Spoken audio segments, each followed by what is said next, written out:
Please welcome Edward Mabaya, Senior Research Associate at Cornell University, and Ariana Constant, Director of the Clinton Development Initiative. Ariana? Thank you so much, Kevin. It's great to be here today. Hi, Ed. Hi, Ariana. Let's dive right in. For our audience and those maybe less familiar with the topic, Ed, could you please just kick us off by explaining what we mean by regional trade? Good day, everybody. It's quite a pleasure to be here. Simply put, regional trade is trade between two countries in the same region. Let's say for the purposes of this conversation today, regional trade will refer to any trade that's taking place within the African continent. Great. So why is this an important issue when it comes to agriculture and even food systems? And especially, why should our audience at Concordia care about this topic? Okay, great question. First of all, we know from very basic economic principles that trade allows countries to take advantage of specialization, which has the effect of expanding the size of the pie while using the same resources. Thus, trade can create win-win opportunities for countries. In the case of agriculture in Africa, trade is very important. Africa currently imports about $75 billion worth of food per year, and this is projected to reach 110 billion by 2025. Much of these imports are for basic agricultural commodities such as wheat, rice, maize, chicken that can be produced within the continent itself. If Africa can take advantage of regional trade, all this food could be produced on the continent, thereby creating enormous wealth and millions of jobs for Africans.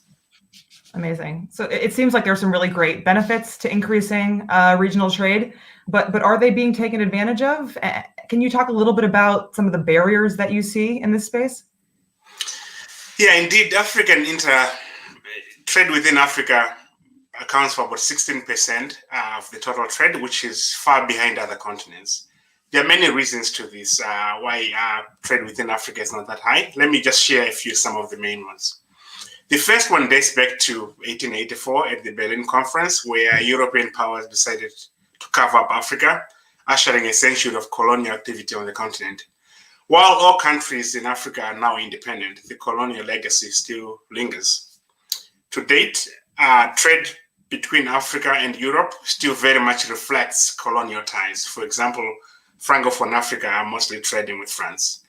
Moreover, the transport infrastructure in Africa, especially the railway network, was primarily developed to facilitate the extraction of raw materials from Africa and not to promote trade within the continent.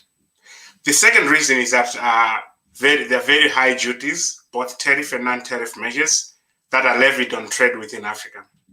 A recent study conducted by Academia 263, RISAX, and IFPRI estimates that average duties on regional trade for non-agricultural goods in Africa is about 7%.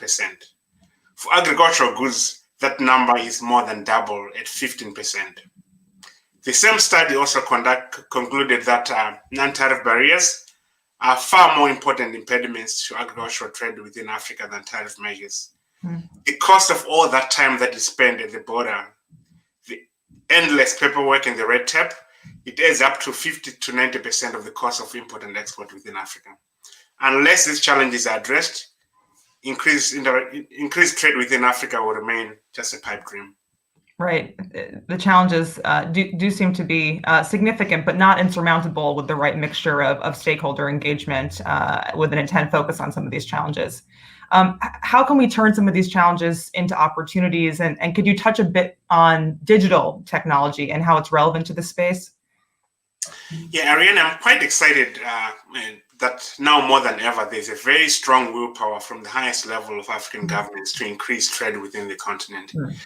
The African Continental Free Trade Agreement that was signed just last year promises to create an integrated African market with a total GDP of over $3 trillion. I'm also excited at the potential for digitalizing agricultural value chains in Africa. For a continent that has revolutionized mobile phone payment systems such as M-Pesa, there should be no excuse for using carbon copies and fax machines at our borders to process import and export transactions. African trade must go digital. More importantly, the barriers to entry for regional trade are relatively low compared to exports to other continents. This means that even the small players such as SMEs and smallholder farmers can participate and benefit.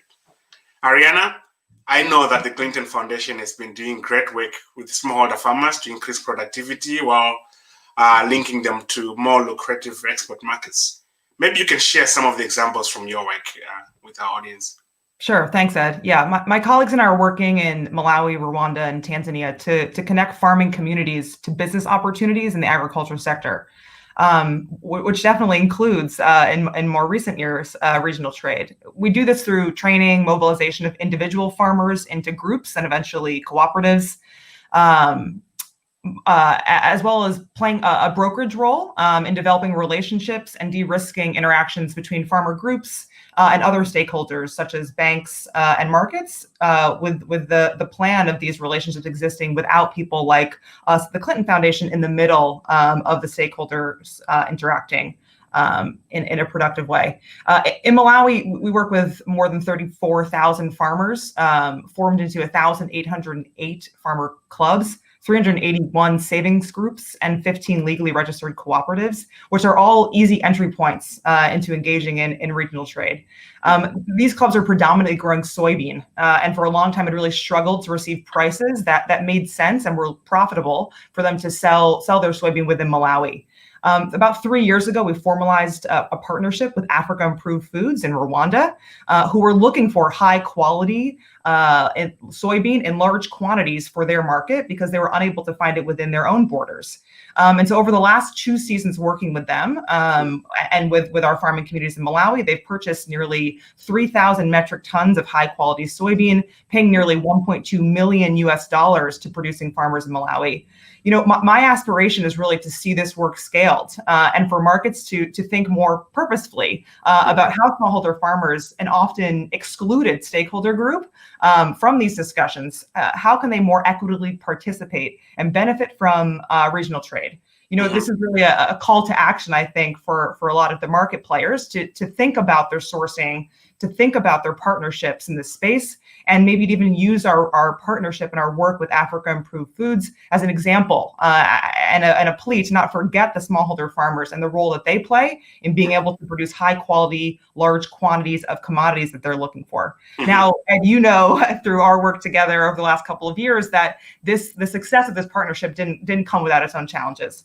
Challenges at the border between Tanzania and Rwanda, challenges with climate change impacting projected yields, side selling, and COVID-19. So can you talk to our audience about this pandemic? You know, how has regional trade been impacted by COVID-19? And how can we in general make regional trade more resilient to shocks such as COVID-19? Because we know this is not the only shock that the system will have to endure. Yeah, indeed, no conversation today is complete before you address the COVID question. I was manager of agribusiness development at the African Development Bank when the COVID-19 was declared a global pandemic. Working with African governments, we supported measures to ensure that there was minimal disruptions to food trade. For example, we supported African countries in setting up green channels through which agricultural products could flow with relative ease. A key take-home lesson for me from this pandemic is that shorter food value chains are much more resilient to shocks than longer global supply chains. Thus, this push for increased regional trade in agricultural goods is very, very consistent with this push for building back better with more resilient food systems serving our people of Africa. Fantastic. Ed, thank you so much for your insights into this complex topic. I know I speak for both of us when I say that I'm looking forward to continuing our work in this space, conversations, and building partnerships with other stakeholders to help drive and strengthen intra-African agricultural trade. Thank you very much, Ariana. It's good to see you.